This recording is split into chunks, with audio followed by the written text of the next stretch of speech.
ธรรมะเจ้าเล็กน้อยนามัตถุรัตนาตยัสสะขอความนอบน้อมของข้าพเจ้าจงมีแด่พระรัตนตรัยอภิวันทนาน้อมพระจอมไตรอันล้ำค่าพระพุทธาผู้โลกตั้งเป็นองค์แก้วหน่วยปฐมอภิวาทกราบก้มพระธรรมทรงผ่องใสเลิศวิไลงามงดดังสุริแยงพื้นผู้เป็นพื้นหน้าบุญล้นพระสังโฆองค์เอกวันธนานบใบขมาก้มกราบการขอถวายความเคารพครูบาอาจารย์พระสงฆ์สามเณรทุกองค์ขอโอกาสกล่าวธรรมะขอความสุขความเจริญจงบังเกิดมีแก่ญาติธรรมเมื่อสุขสุขคน โยจะคาทาสตังภาเสอนัตถปัฏฐสันหิตาเอกังธัมมาปะทังเสโยยังสุตตวาอุปสัมมาติโยสหัสสังสหัสเสนาสังฆาเมมานุเสชิเนเอกันจาเชยมัตตานังสเวสังฆามาชุตตโม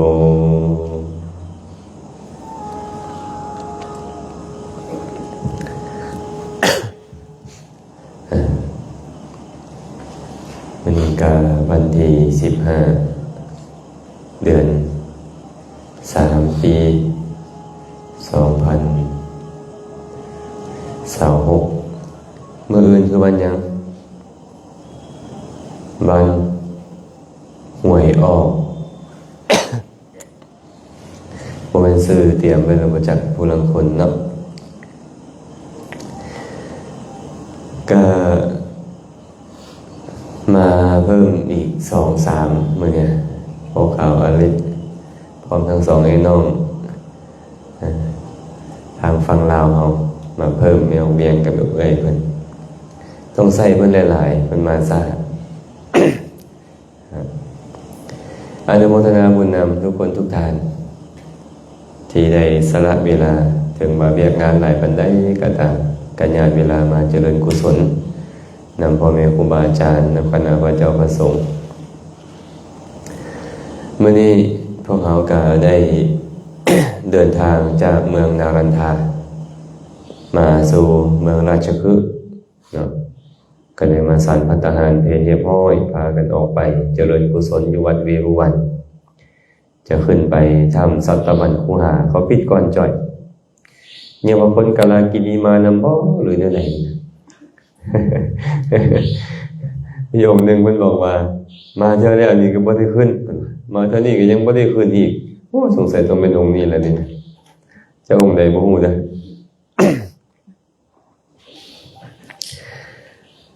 ก็ได้ยกคาถาขึ้นมากล่าวเมื่อกี้นี้ว่าโยจะคาถาสตังภาเส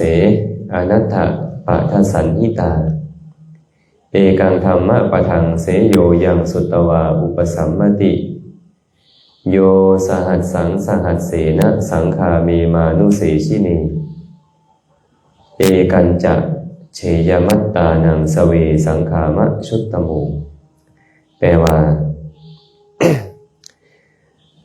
คาถาแม่เป็นห้อยคาถาที่บ่ประกอบด้วยประโยชน์คำเว้าที่ประกอบด้วยประโยชน์แม่เพียงคำเว้าเดียวแม่เพียงบทเดียวประเสริฐกว่าเพราะเฮ็ดให้ผู้ฟังแล้วสงบกิเลสได้อันนี้คาถาแรกพระพุทธเจ้าบอกว่าโยจะคาถาสตังภาเสเพิ่นว่าบุคคลใดกล่าวถ้อยคำกล่าวคาถาแม่เป็นร้อยคาถาอนัตถปัฏฐสันหิตาแต่ว่าบ่ประกอบด้วยประโยชน์เลยเอกังธัมมะปะทังเสโยการกล่าวถ้อยคำที่ประกอบด้วยธรรมแค่บทเดียวแค่คำเดียวนั้นประเสริฐกว่าอย่างสุตตวาอุปสัมมติเพราะถ้อยคำที่บุคคลเข้าฟังนั่นเฮ็ดให้สงบกิเลสได้บางเทื่อก้าวบางเรื่องบางราวมืดมือก็ได้ เพิ่มกิเลสแม่นบ่แม่นหมดแห่งฟังก็แห่งม่วนแห่งซื่นแห่งเพิ่มกิเลส มันจงควรนินทากันแห้งฟังแห้งมนต์กับแห้งอกุศลครอบงำจิตใจเนาะแม่กรรมเนาะเว้ามืดก็บ่มีประโยชน์แม่นบ่แต่ว่าธรรมะแม่เพียงบทเดียวที่มีบุคคลนำมากล่าวอันนั้นประเสริฐกว่าคำเว้าแม่เป็นร้อยเป็นพันคาถาที่เว้าแล้วบ่มีประโยชน์นั่นอีก ฉะนั้นพวกเราก็ต้องมาเว้าถ้อยคำที่เป็นประโยชน์กันโยสหัสสังสหัสเสนะสังฆาเวมานุเสชินีบุคคลใดสนะสงครามสนะคน 1,000 คูณด้วย 1,000 เอกันจะเชยมัตตานังสเวสังขามชุตตโมแต่ว่าบุคคลสนะตนเองผู้เดียวเท่านั้นชื่อว่าเป็นยอดของผู้ชนะในสงคราม พระพุทธเจ้าตรัสแบบนี้เจ้าไปสู้รบตบมือกับคนอื่นเอาชนะคนเป็นร้อยเป็นพันเป็นแสนเป็นล้านพันคูณพันนี่ถึงเท่าไหร่จะตามพันคูณพันนี่ถึงเท่าไหร่ 2,000 เห็นบ่ตกคณิตศาสตร์เข้าโรงเรียนป .1 ครึ่งมื้อเดี๋ยวนี้แหละ เพิ่นบอกว่าเข้าโรงเรียนถามเพิ่นเข้าห้องใดป .1 เข้าโดนบ่ครึ่งมื้อเพิ่นว่าแต่ว่าอ่านหนังสือได้แล้วเดี๋ยวนี้เข้าป .1 ครึ่งมื้อแต่ว่าตกแน่นอนเลขนี่นะพันคูณด้วยพันกัน1 ล้านแม่นบ่บุคคลเอาชนะคนอื่นในสงครามแม้เป็นล้านคนกะบ่ประเสริฐทอการเอาชนะเจ้าของผู้เดียวเอกันจะเชยมัตตานังเพิ่นบุคคลเพิ่งเอาชนะตนเองผู้เดียวเท่านั้นสเวสังขามชุตตมูบุคคลนี่แหละชื่อว่าผู้ประเสริฐที่สุดในสงครามผู้ชนะตัวเองอย่างประเสริฐสุดในสงคราม ผู้ว่าเขาเกิดมาจากศาสตร์แล้ว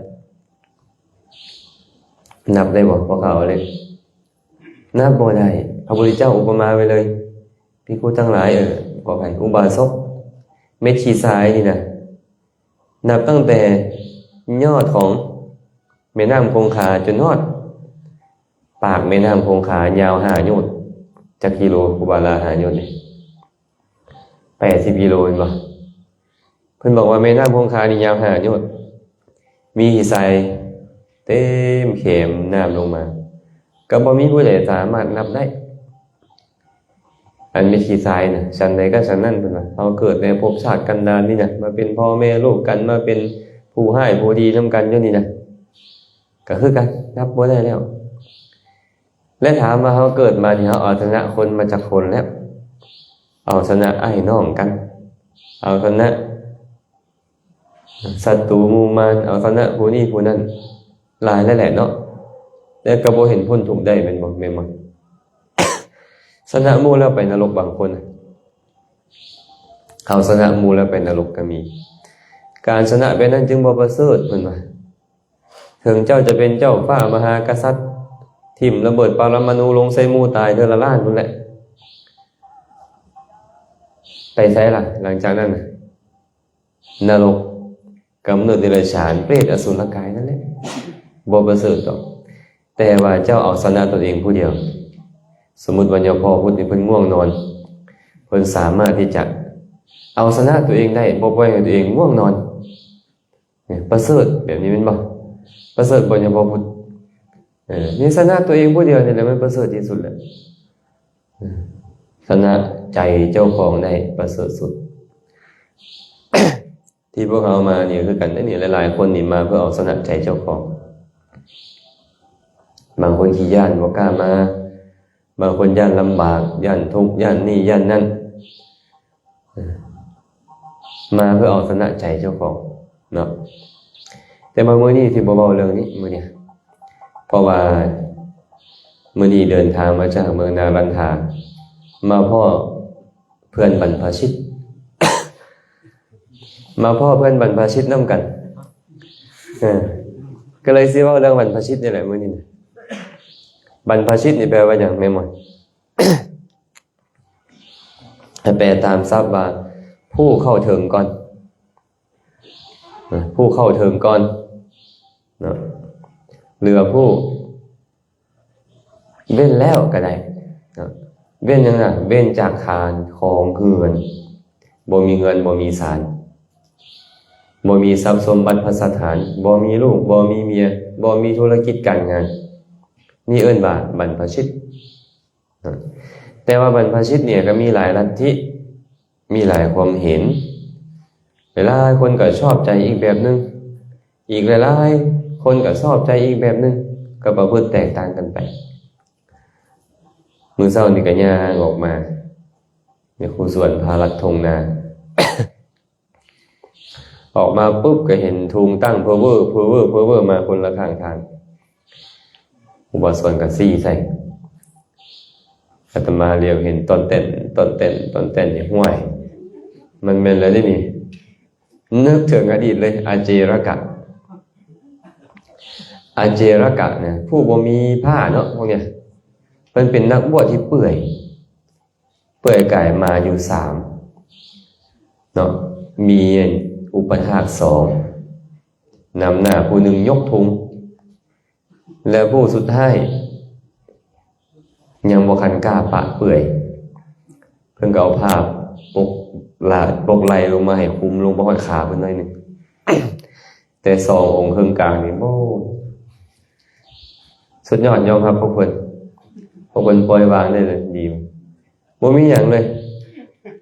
มีตั้งแต่ไม่ปัดยุงอันนั้นเน็บใส่กันย่างสวยป๊อแน่น้อยขนาดเลยอาจารย์ก็เลยจับได้โทรศัพท์ยกขึ้นหน่อยนึงแล้วก็แนมมาใส่อาจารย์เนี่ยโอ้นั่น ทั้งยางทั้งแนมมันก็ฟัดไปฟัดมาอย่างนั้นเนาะ ก็เลยมานึกถึงสมัยพุทธกาลแถวนี้หลายได้ไหมอ่ะสมัยพุทธกาลแถวนี้ก็หลายเนาะท่านปัจจุบันนี้เพิ่นว่านิกายที่คำพรศาสนาเชนนิกายที่คำพรเพิ่นจะนุ่งลมห่มฟ้าเพิ่นนี่นะจะบ่ค่อยนั่นบ่ได้ใส่เสื้อผ้าเนาะก็เลยมานึกถึงพุทธพจน์ที่พระสัมมาสัมพุทธเจ้าตรัสเรื่องของอาเจรกอันนี้บ่ได้เว้าควรเพิ่นเด้อว่าเห็นเพิ่นก็เลยมีคนถามว่าอาจารย์คือบ่เข้าไปทักทายเลยโอ้ยอยู่คนละฝากเบิ่งหน้าแล้วเราก็บ่เป็นตาที่ทักทายเฮาก็เลยบ่ให้เราไปสมัยพุทธกาลเนาะยอมเข้ามาสมัยพุทธกาลพระสัมมาสัมพุทธเจ้าประทับอยู่ที่วัดเวรุวันกลันทกะนิวาปะเฮาไปมันสวยดิไปเห็นจังได๋ไม่ออกเวียงไปวัดเวรุวันเห็นหมู่เห็นไผล่ะลิงหมู่เฮาแหละอันนั้นน่ะเราเคยเป็นมาหลายภพหลายชาติแล้วเนาะก็นึกถึงอำนาจใหญ่ของพระราชาเนี่ยอำนาจใหญ่ของพระเจ้าอาชาติศัตรูไปท่วงพระมหากัจจายนะโอ้จะเป็นคือลิงพระองค์เนี่ยเพิ่นว่า พระพุทธเจ้าก็เลยบอกคันเจ้าบ่เปลี่ยนคำเว้าเจ้านี่นะเจ้าตายไปแล้วเจ้าจะเป็นลิงอยู่วัดเวรุวันนี่แหละว่าซั่นแล้วก็ฮู้อีกได้ว่าพระพุทธเจ้านี่นะเว้าคำใดคือคำนั้น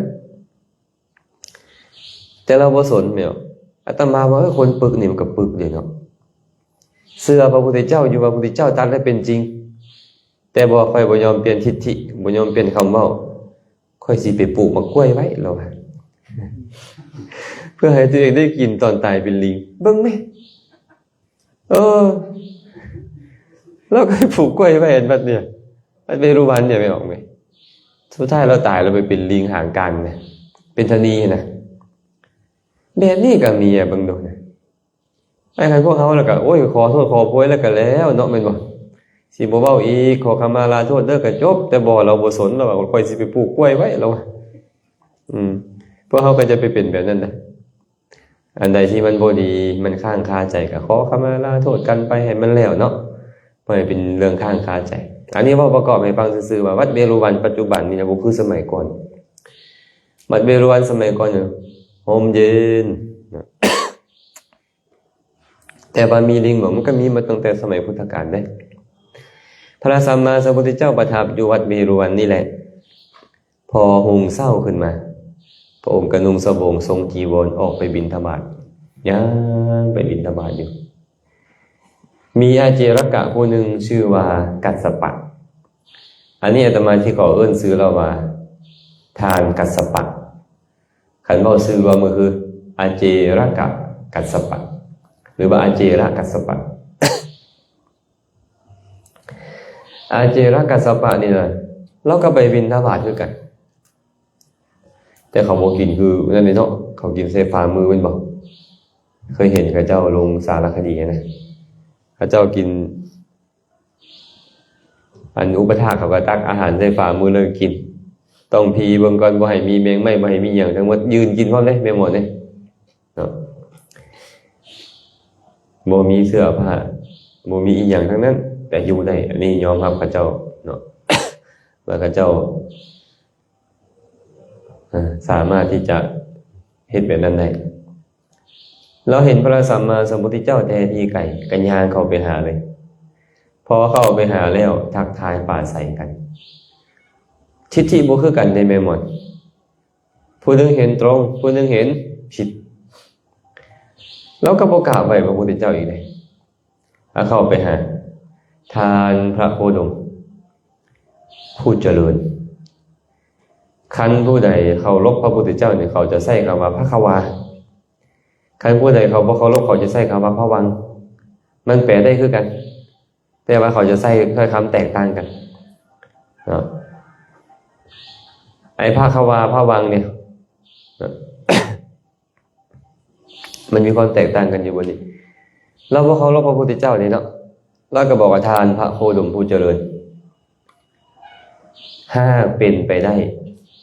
ทานพระโคดมให้โอกาสข้าน้อยขอถามคำถามจากคำถามได้บ่ แล้วก็ว่าไปนี่เลย ไข่น้ำนิดนึง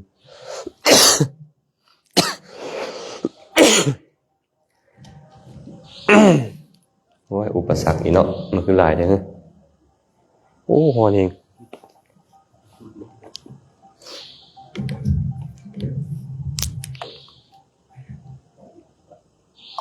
ลวกปากซะเนาะปากจากอุดรด้วยเนาะกำลังเทศแมงไหม้บินเข้าปากเทศต่อได้เซ้ยโอ้ยเทศปากหวานก็เกินคนว่ะจนแมงเม่าบินเข้าปากคนจากอุดรโอ้เทศต่อได้เฮาเทศบ่ได้แบบนั้น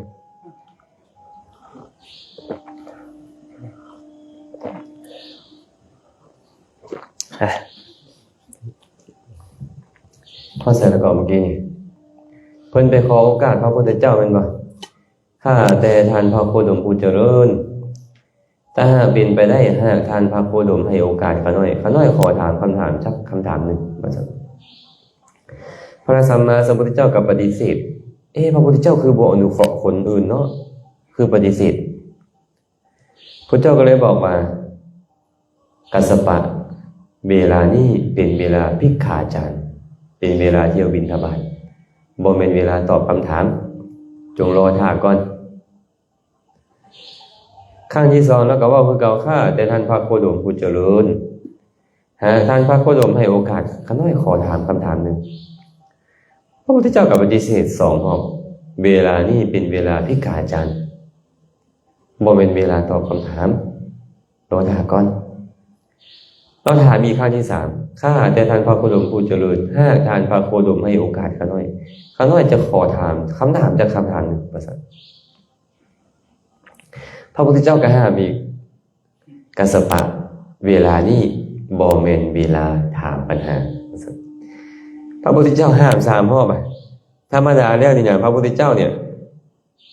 ห้าม2ข้อที่3จามิยะแต่นี่เพิ่นห้ามถึง3ครั้งย้อนหยังจึงห้ามขนาดนี้เพราะว่าพวกนิครนพวกอาจิระพวกเดรัจฉีนอกศาสนานี่เขาบ่มีความเคารพต่อพระพุทธเจ้าหากถามปุ๊บตอบปั๊บเขาจะบอกว่าโอ้ยถามคำถามก็ถามง่ายๆตอบคำถามก็ตอบง่ายๆเขาจะบ่แสดงความเคารพต่อพระพุทธเจ้าเขาจะบ่ยินดีบ่เคารพในการฟังแต่เมื่อห้ามดุๆแบบนี้นี่นะเขาจึงจะตั้งใจว่าโอ้ก่อนเพิ่นจะตอบให้ก็บ่แม่นธรรมดาเด้ ก่อนเพิ่นจะเว้านำเฮาก็บ่แม่นธรรมดาก่อนจะได้ถามเพิ่นก็บ่แม่นธรรมดานี่เฮาจะต้องตั้งใจฟังอันนี้เป็นอุบายของพระพุทธเจ้าพระพุทธเจ้าห้าม3ข้อเราก็เลยกล่าวว่าข้าแต่ท่านพระโคดมผู้เจริญข้าน้อยบ่ถามหลายดอกพระพุทธเจ้าก็บอกว่าเอ้าคันสั้นถามซะเราก็ถามสั้นๆได้ไหมหมดข้าแต่ท่านพระโคดมความทุกข์เนี่ยตนเองเฮ็ดแม่นบ่ถามตรงจุดเลยแสดงว่าเราบ่อยากทุกข์คันว่าความทุกข์ตัวเองเฮ็ดก็สิเซาเฮ็ดนะพระพุทธเจ้าบอกว่าอย่ากล่าวแบบนั้นกับสัพพะข้าแต่ท่านพระโคดมความทุกข์คนอื่นเฮ็ดแม่นบ่อย่ากล่าวแบบนั้นกับสัพพะคนอื่นเฮ็ดก็บ่แม่นข้าแต่ท่านพระโคดมความทุกข์ทางตนเองทางคนอื่นเฮ็ดแม่นบ่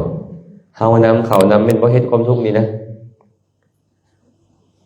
พระพุทธเจ้าก็บอกว่าอย่ากล่าวเช่นนั้นกับสัพพะแล้วก็ถามต่อไปว่าข้าแต่ท่านพระโคดมถ้าเช่นนั้นความทุกข์นี่เฮาเฮ็ดก็บ่แม่นคนอื่นเฮ็ดก็บ่แม่นแม่นบ่อย่ากล่าวเช่นนั้นปฏิเสธเบอร์ทั้ง4ว่าบ่หัน แล้วก็ได้ถามต่อไปว่าท่านพระโคดมถ้าเช่นนั้นความทุกข์บ่มีแม่นบ่อย่ากล่าวเช่นนั้นกับสัพพะความทุกข์มีอยู่เพิ่นว่าบ่แม่นบ่มีได้ความทุกข์นี่มีเราก็ถามต่อไปว่าข้าแต่ท่านพระโคดมถ้าเช่นนั้นท่านพระโคดมบ่ฮู้จักความทุกข์บ่เห็นความทุกข์แม่นบ่จังบ่ตอบข้าน้อยมีนะโอ้โหเราว่าแม่นบ่ฮู้ทุกข์บ่ซั่นน่ะบ่เห็นทุกข์บ่พระพุทธเจ้าก็บอกว่าเฮาบ่ฮู้บ่เห็นก็บ่แม่นความทุกข์มีอยู่เนาะถ้าหากว่า เฮาบอกว่าบุคคลนั่นและเฮ็ดความทุกข์บุคคลนั่นแหละเสวยความทุกข์เฮาจะกล่าวว่าทุกข์ตนเองเฮ็ดเองนี่จะเป็นสัสสตทิฏฐิเป็นความเห็นที่เที่ยงแต่หากถ้าบุคคลถือความทุกข์ครอบงำอยู่และฮู้อยู่ว่าบุคคลอื่นเฮ็ดทุกขเวทนาให้เกิดขึ้นกับตนเฮาจะกล่าวว่าทุกนี้คนอื่นเฮ็ดให้ถ้าเช่นนั้นก็จะเป็นอุเฉททิฏฐิของเขาฟังแล้วเข้าใจบ่เข้าใจบ่คำมานี่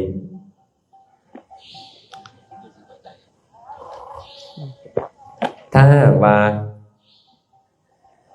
บอกว่าผู้นี้เฮ็ดกรรมอันใดผู้นั้นก็ต้องเสวยกรรมนั่นอันนี้เอิ้นว่าสัสสตทิฏฐิคันบอกว่า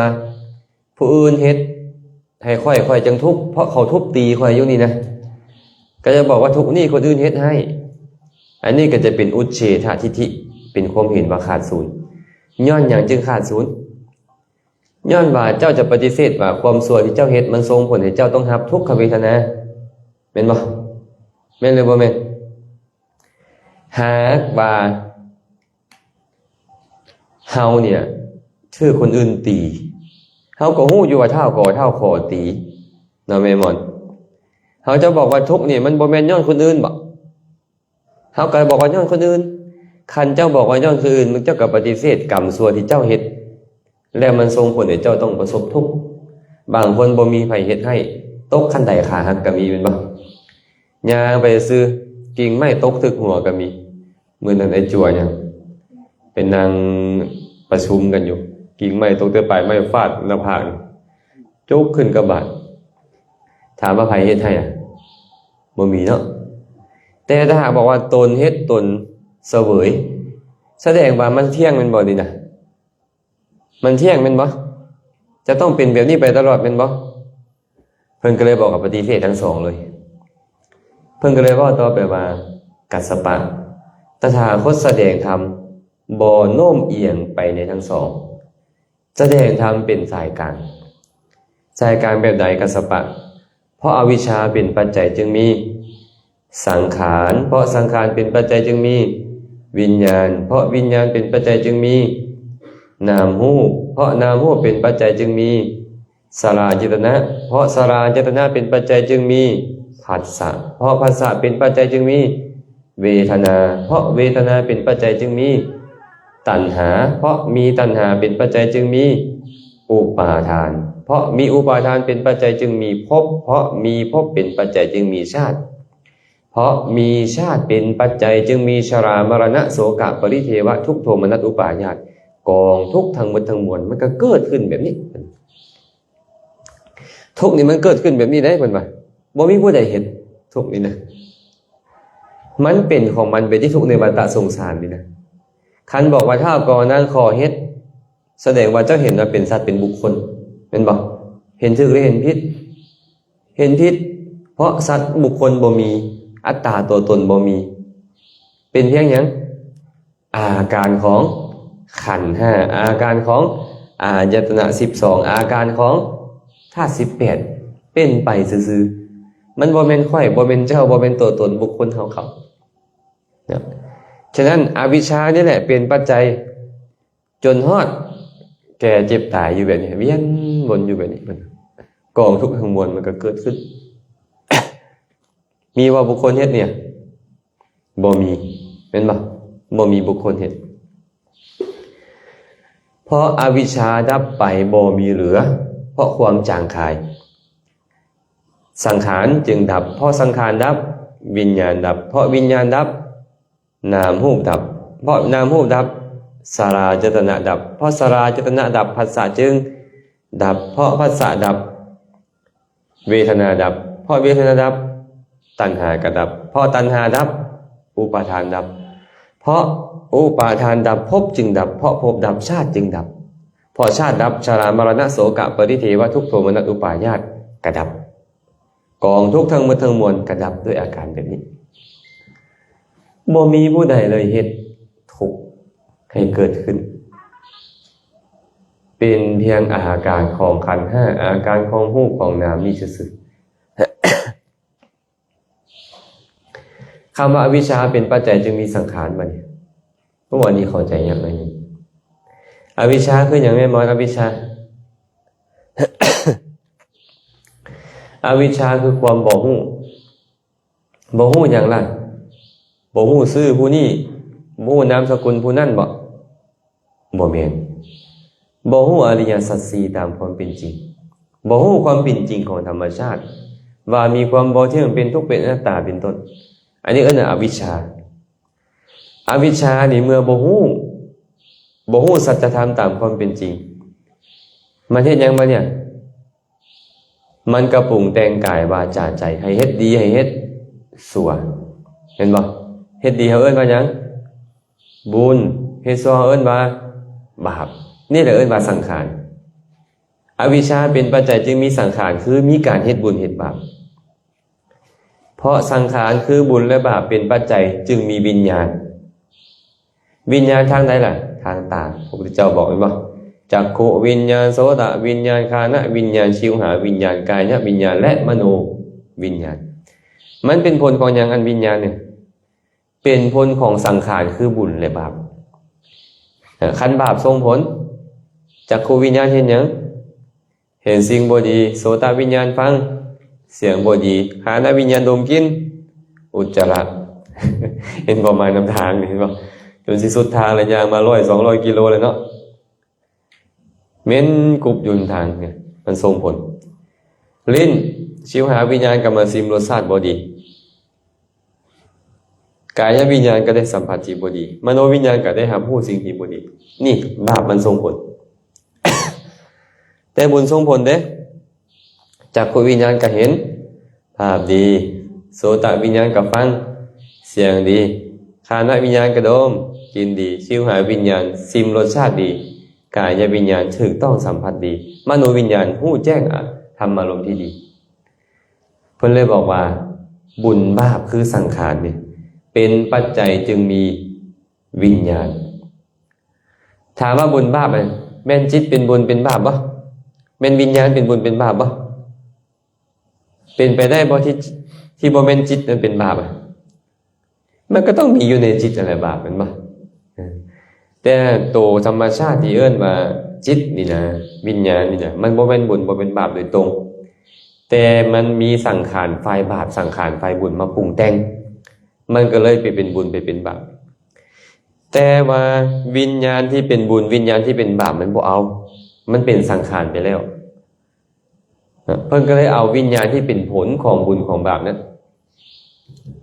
วิญญาณนี่มันต้องมาพร้อมกับเวทนาสัญญาสังขารมันก็เลยเอิ้นว่าขันธ์สี่เนาะเวทนาสัญญาสังขารและวิญญาณต้องมาพร้อมกันทุกครั้งที่เจ้าเห็นรูปเจ้าต้องจือวะจือเป็นวะต้องมีเวทนาเป็นกลาง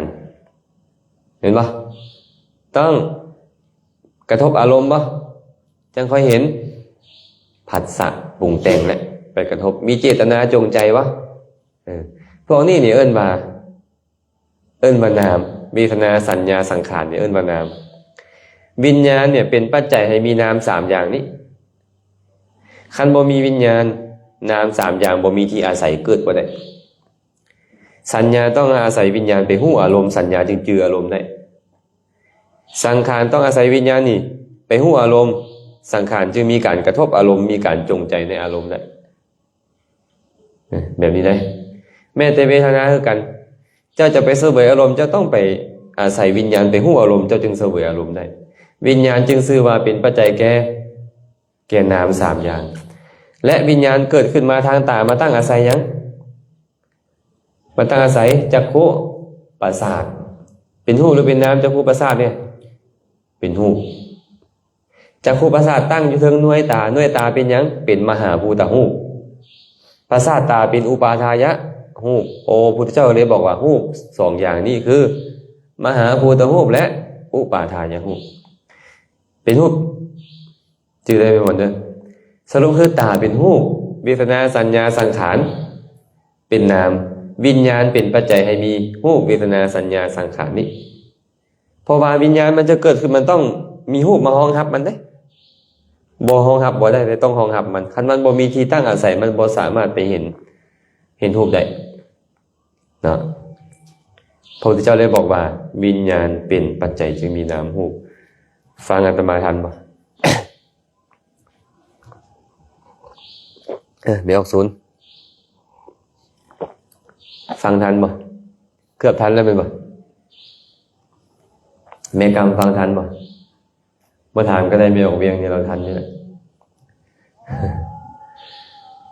นามรูปเป็นปัจจัยจึงมีสลายตนะวะเนี่ยสลายตนะมาจากฉะแปลว่าหกบวกกับอายตนะลงละอาคมมา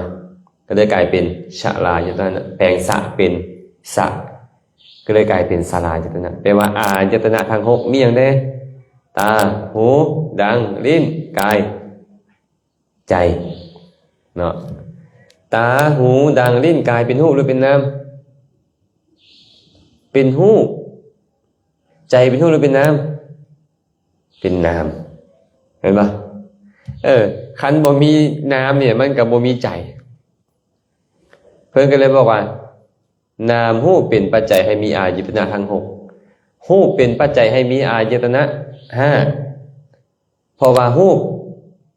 เป็นปัจจัยให้มีตาที่เป็นรูปนะมันว่าตาเป็นรูปบ่เนี่ยเป็นรูปหูเป็นรูปดังเป็นรูปลิ้นเป็นรูปกายเป็นรูปรูปเป็นปัจจัยจึงมีอายตนะห้าและนามคือเวทนาสัญญาสังขารเป็นปัจจัยให้มีอายตนะที่หกเพราะตัวมันนั่นแหละเป็นอายตนะที่หกรวมกับวิญญาณนามสามเป็นปัจจัยให้มีอายตนะที่หกรูปหนึ่งเป็นปัจจัยให้มีอายตนะทั้งห้าจะบอกว่ารูปสองก็ได้มหาภูตรูปและอุปาทายรูปคันบ่ได้เข้าใจพยายามนิดนึงเข้าใจยากปฏิจจสมุปบาทแต่อาตมาเบิ่งญาติโยมแล้วมีแต่ผู้สลาดอยู่เข้าใจไหมล่ะสรุปยังไงก็คือ รูปและนามเป็นปัจจัยให้มีตาหูดังลิ้นกายใจเมื่อมีตาหูดังลิ้นกายใจเอิ้นว่าสลายตนะแล้วมีตาต้องกระทบกับหยังกระทบกับหูมีหูต้องกระทบกับเสียงมีดังกระทบกับกลิ่นมีลิ้นกระทบกับรสชาติมีทางกายกระทบกับสัมผัสเย็นร้อนอ่อนแข็งมีใจก็ต้องกระทบกับธรรมารมณ์เพื่อนเลยบอกว่าเมื่อมีอาจตนะหกแล้วจะเป็นปัจจัยให้เกิดผัสสะ ผัสสะคือธรรมชาติที่กระทบผัสสะจักยางพระองค์ก็บอกว่าจักขุสัมผัสสะโสตสัมผัสสะเป็นต้นเห็นป่ะการกระทบทางตาผัสสะทางตาผัสสะทางหูทางดังทางลิ้นทางกายทางใจเมื่อมีการกระทบแล้วมันอยู่ละล่าบ่ปะเนี่ยมันก็ต้องเสวยอารมณ์เห็นป่ะเห็นแล้วก็มีสุขแด่ทุกข์แด่กลางๆแด่เห็นป่ะฟังเสียงก็สุขแด่ทุกข์แด่กลางๆแด่ดมกลิ่นก็สุขแด่ทุกข์แด่กลางๆแด่เกิดขึ้นเห็นป่ะเวทนาก็เลยอาศัยการกระทบนี้เกิดขึ้นพระเจ้าก็เลยบอกว่าผัสสะเป็นปัจจัยจึงมีเวทนา เมื่อมีเวทนาแล้วเป็นปัจจัยจึงมีตัณหาขันได้สุขมักบ่ตัณหาเนี่ยมักหลายตัณหามันมักสุขสุขบ่รับเนี่ยพุทธตัณหามักสุขรับนี่เป็นสุขป่ะเป็นสุขอยู่ป่ะเมมอนเสียแสดงว่าเมมอนกำมัน เวทนาที่มันน่าพอใจเป็นปัจจัยให้เกิดตัณหาเลยมันมักสุขมันมักโสมนัสไอ้ตัณหานี่นะแต่ถึงยังไงก็ตามแม้จะเป็นกลางๆมันก็มักบางเทื่อนี่ซื่อๆนั่งสมาธิอยู่ซื่อมันก็มักเราไปหมดเนาะตัณหาก็เกิดขึ้นบางเทื่อมีทุกข์กันยังมักอยู่บ่เชื่อถามอาจารย์เวทไหมทุกข์กันยังมักไอ้ตัณหานี่นะเพิ่นไปโฮมยาไปจั่วดังไฟบ่ถึกใจเพิ่นเนาะสมเขาอีกที่แม่ไฟน่ะเพิ่นว่าไฟหม้อยาน่ะเพิ่นว่าบ่ฮ้อนจังน้อยเขาก็สูมไฟเขามันเดือดอยู่เนาะฮ้อนแล้วบัดนี้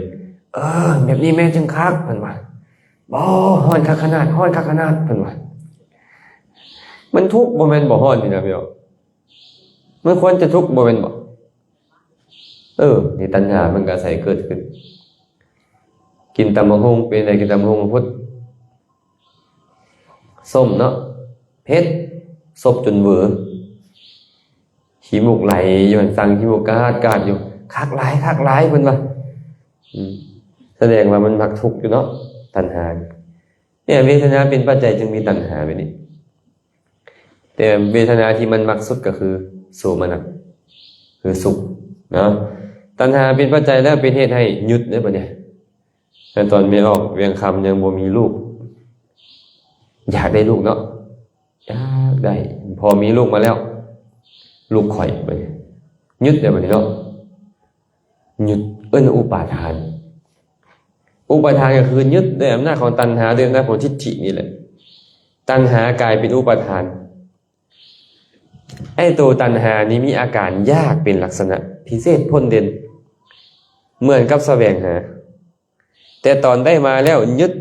เหมือนลักษณะของอุปาทานเพื่อนอุปมาเหมือนกับกบ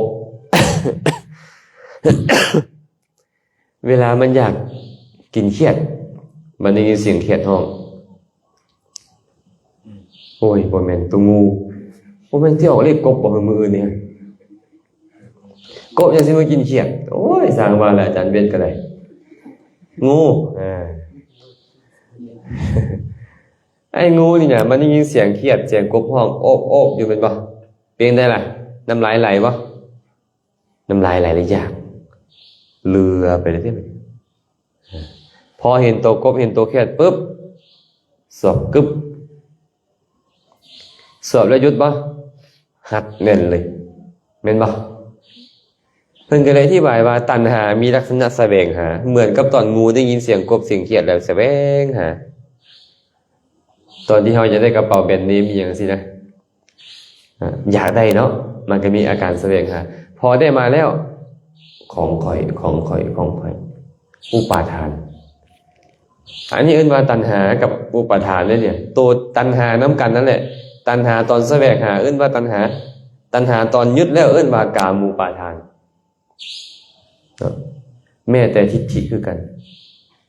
เห็นพิษก็เอิ้นว่าทิฏฐิเห็นพิษจนยุดเลยอันนี้ก็เอิ้นว่าทิฏฐูปาทานเป็นต้นนะพระพุทธเจ้าเลยบอกว่าเพราะมีตัณหาจึงมีอุปาทานเพราะว่ากามูปาทานเป็นชื่อของตัวตัณหานั่นเองทิฏฐูปาทานศีลปตูปาทานอัตตวาทูปาทานเป็นชื่อของมิจฉาทิฏฐิและมิจฉาทิฏฐิเวลาจะเกิดต้องเกิดรวมกับตัณหาเท่านั้นพร้อมเพื่อนเลยบอกว่ามีตัณหาจึงมีอุปาทานพอมีอุปาทานแล้วมีภพมาเนี่ยยึดแล้วให้จะได้ยึดแล้วอ่ะแม่หมอนยายไผมาใกล้ได้เนาะหัวค่อยได้ผัวพีเด้อน้องผัวพีเด้อน้องที่ว่านี่เนาะยายไผมาใกล้ได้ผู้ชายกับห่วงเมียค่อยได้เมียค่อยได้ผู้หญิงฆ่าใครอย่าแตะได้บางเทื่อก็เป็นจังซี่ได้มันก็เริ่มคุ้มครองป้องกันดูแลเห็นบ่เฮ็ดทางความดีเฮ็ดทางความชั่วเฮ็ดความดีเอิ้นว่าหยังบุญเฮ็ดความชั่วเอิ้นว่าบาปนี่เอิ้นว่ากรรมมาพบกรรมมาพบได้แม่หมอนเมื่อเจ้าเฮ็ดบุญเฮ็ดบาปเจ้าซื้อเฮ็ดกรรมมาพบให้เกิดขึ้นบ่แม่นให้เฮ็ดภพชาติให้เกิดขึ้นบ่แม่นเด้เฮ็ดกรรมมาพบให้เกิดขึ้นก่อนเมื่อกรรมมาพบเกิดขึ้นแล้วเฮ็ดบุญเฮ็ดบาปส่งผลเป็นหยังบ่เนี่ยชาติเกิดขึ้นมาตายแล้วก็ไปเกิดในชาติใหม่บุญส่งผลบาปส่งผลกลับไปเป็นวิญญาณดวงใหม่แหละแต่ว่าบุญบาปในปัจจุบันส่งผลในอนาคตเพิ่นเอิ้นว่าภพเป็นปัจจัยแก่ชาติบุญบาปในอดีตส่งผลมาปัจจุบันเพิ่นเอิ้นว่าสังขารเอิ้นให้ต่างกันซื่อๆฟังทันเนาะฟังทันบ่นี่เมื่อมีบุญมีบาปจะมีการเกิดขึ้นถามก่อนว่าไอ้เกิดขึ้นนี่เป็นหยังเกิดไม่หยังเกิดคนเกิดสัตว์เกิดเทวดาเกิดหรือไม่หยังเกิดขึ้นขันธ์มีอย่างได้ขันธ์5รูปเวทนาสัญญาสังขารวิญญาณไอ้วิญญาณเป็นประธานในการเกิดปฏิสนธิวิญญาณเกิดขึ้นเห็นป่ะเมื่อปฏิสนธิวิญญาณมันมานำอย่างไรเวทนาสัญญาสังขารขันธ์4แหละและหาทยวัตถุต้องมาเป็นที่ตั้งอาศัยเกิดขึ้นของมันรูปก็เกิดขึ้นขันธ์5ก็เกิดขึ้นในขันธ์5ที่เกิดขึ้นนั่นก็ชื่อว่าวิญญาณนำนามรูปนำและแม่นยังไปเป็นอายตนะบ่เนี่ยพอข่าวเล็กแม่นยังไปเป็นอายตนะกับวิญญาณนามรูปนี่แหละไปเป็นอายตนะเห็นบ่เมื่อมีอายตนะแม่นยังเกิดต่อผัสสะเวทนาต่อไปแต่เพิ่นบ่เว้าเพิ่นบอกแต่ว่าชรามรณะถามว่าไม่อย่างชราขันธ์5นี่แหละอายตนะ6นี่แหละชราไม่อย่างมรณะขันธ์5นี่แหละอายตนะ6นี่แหละมรณะแม่อย่างโศกเศร้าเสียใจปีไรลำพันธ์ก็ขันธ์5นี่แหละไม่อย่างพัดพรากจากของฮักนี่นะขันธ์5นี่นะไม่อย่างพบพ่อสิ่งที่บ่น่าพอใจขันธ์5นี่แสดงว่าทุกกองทุกทั้งมวลก็เกิดขึ้นพระพุทธเจ้าก็บอกว่าอย่างสิย้อนยังนี่นะอวิชชาตัวเดียวเลยเนาะอวิชชาตัวเดียวเป็นปัจจัยเพิ่นมาถึงเพิ่นจะว่าอวิชชากันจริงเด้ตัณหากันยังมีอยู่หั่นแหละอุปทานก็ยังมีอยู่หั่นแหละแต่เพิ่นให้เครดิตอวิชชาเพราะว่าอวิชชาปิดบังหมดเฮาจึงอยู่บ่ฮอดสู่มือนี้แต่ย้อนเฮายากได้นี่อยากมีหั่นเฮาจึงสิมีชาติต่อๆไปเพิ่นเลยให้เครดิตตัณหาต่างมาให้เครดิตกันซื่อๆเด้แม่หมอเด้ความจริงแล้วมีทั้งอวิชชามีทั้งตัณหาอยู่แล้วสมุทัยนี่น่ะเหตุเกิดทุกข์นี่น่ะแม่นบ่ฉะนั้นอวิชชาเป็นปัจจัยจึงมีการเฮ็ดบุญเฮ็ดบาปเอิ้นว่าสังขารพอเฮ็ดบุญเฮ็ดบาปเอิ้นว่าสังขารและเป็นปัจจัยให้ได้เสวยผลของมันเอิ้นว่าวิญญาณวิญญาณมันมาพร้อมกับนามและรูปมันเลยชื่อว่าเป็นปัจจัยแก่นามและรูปเห็นบ่นามและรูปนี่แหละชื่อเอิ้นว่าตาหูดังลิ้นกายใจนามและรูปจึงชื่อว่าเป็นปัจจัยแก่ อายตนะหกนี้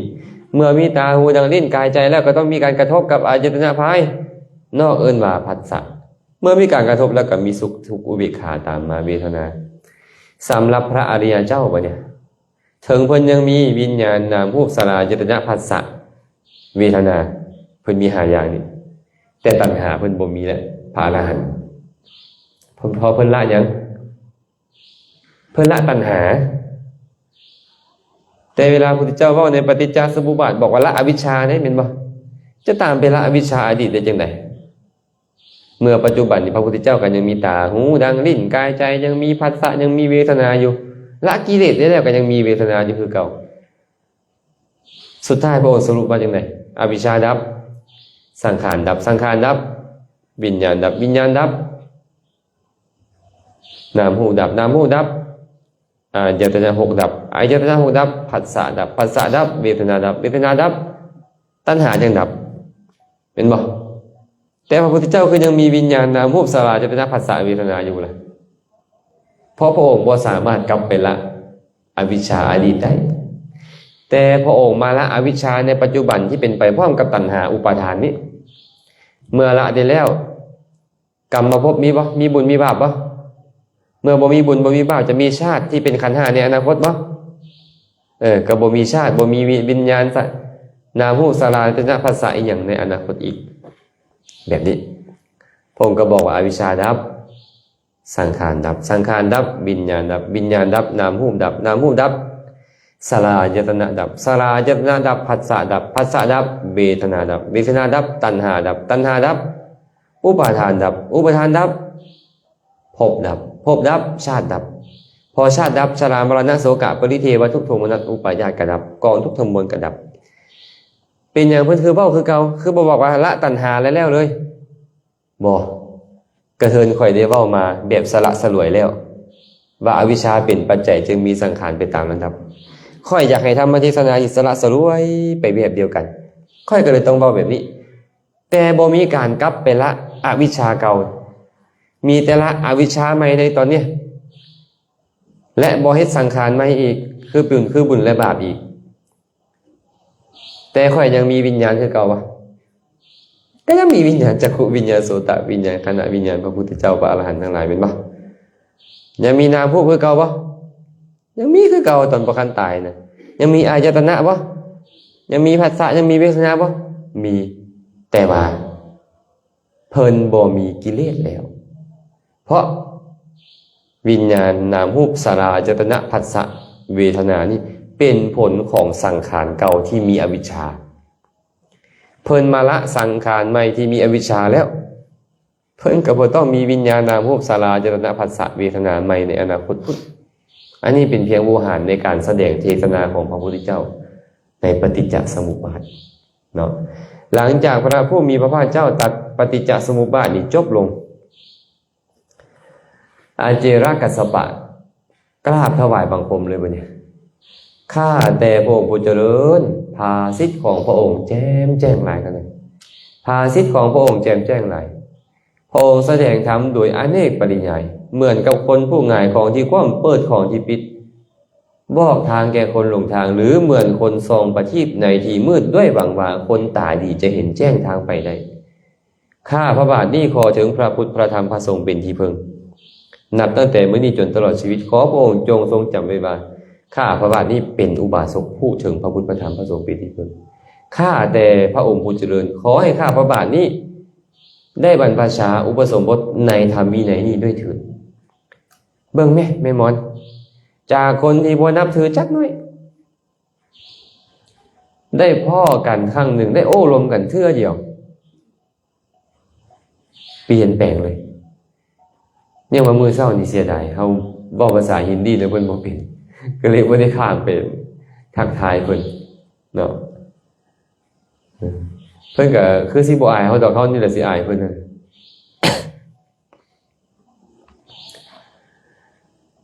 พระพุทธเจ้าก็เลยตรัสกับเราว่ากัสสปะเอ้ยพวกอัญญเดรัจฉีที่ต้องการจะบวชต้องการจะบรรพชาอุปสมบทในธรรมวินัยนี้ต้องอยู่ปริวาส4 เดือน เมื่ออยู่ปริวาส4 เดือนประพฤติดีแล้ว พระสงฆ์เห็นดีให้บวชจึงบวชได้ธรรมดาแล้วนี่เพราะนอกศาสนาประเภทที่นุ่งผ้าบ่เป็นเรือบ่นุ่งผ้าจังเพราะนิครนห่มผ้าพื้นเดียวเพราะอาเจรกอาเจรกะพวกนี้เนี่ยพวกชีเปื่อยนี่นะคันพวกนี้นี่มาขอบวชเนี่ยให้บวชเป็นจวนให้ได้แต่ว่าห้ามบ่ให้บวชเป็นพระเถื่อให้เข้าปฏิบัติก่อนเอิ้นว่าติฏฐิยปฏิบัติ4 เดือนก่อน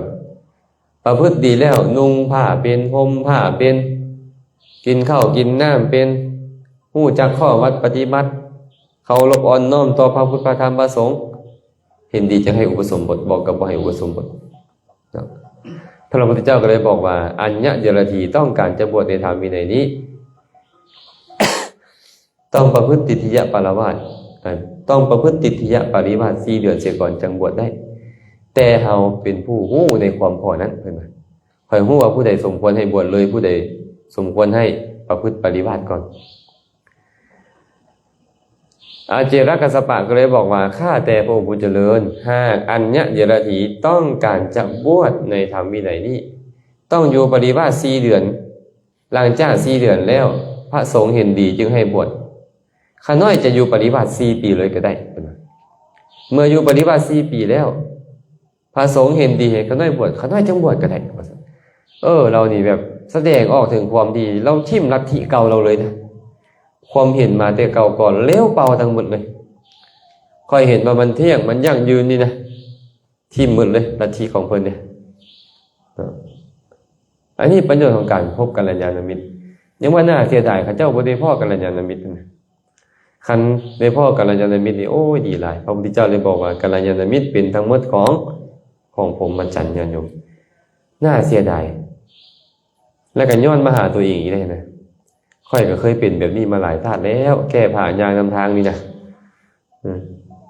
เขาเคยเป็นมาแล้วแต่พระพุทธเจ้าบอกว่าเห็นอีหยังกับสันนิษฐานตัวเองโดดว่าเคยเป็นมาหมดแล้ว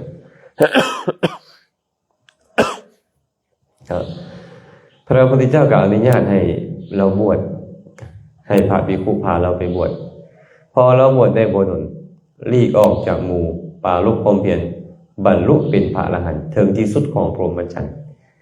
เป็นพระอรหันต์องค์หนึ่งในโลกนี้ในบรรดาพระอรหันต์ทั้งหลายจากคนที่เป็นมิจฉาทิฏฐิแก่ผ่าเลาะกลางบ้านอยู่กลายเป็นพระอรหันต์เพราะได้ฟังธรรมน้อยเดียวเองบ่พอฮอด10 นาทีไม่หมดเลยไอ้ฟังธรรมมันน่ะเป็นปัจจัยให้ตัวเองเนี่ยสละทิฏฐิเก่าเข้าไปบวชในธรรมวินัยเจริญอธิกุศลคือไตรสิกขาศีลสมาธิปัญญาอยู่ลีกออกแต่ผู้เดียวบรรลุเป็นพระอรหันต์ซ้ำอนุโมทนาในบุญเด้อสาธุพอนึกเรื่องใดบ่ออกนึกถึงเรื่องอัญญาณกายมามื้อเช้าก็เลยเอาเรื่องมื้อเช้านี่แหละมาเว้านะเนาะก็คนจะพอสมควรอาจารย์ก็รู้สึกว่าไอดูเข้าก็อนุโมทนาบุญนำครูบาอาจารย์พระสงฆ์สามเณรตลอดถึงญาติโยมทุกคนที่ติดตามมาอุปถัมภ์คำสอนครูบาอาจารย์ก็ขอให้บุญกุศลนี้จงเป็นปัจจัยอำนวยอวยชัยให้ทุกคนทุกท่านจงได้ประสบพบเจอแต่ความสุขปราศจากทุกข์ทั้งปวงปรารถนาสิ่งหนึ่งประการใดอันเป็นไปในทางที่ชอบประกอบโดยธรรมแล้วก็ขอให้ความปรารถนาของทุกคนทุกท่านจงสำเร็จโดยทั่วกันเชิญ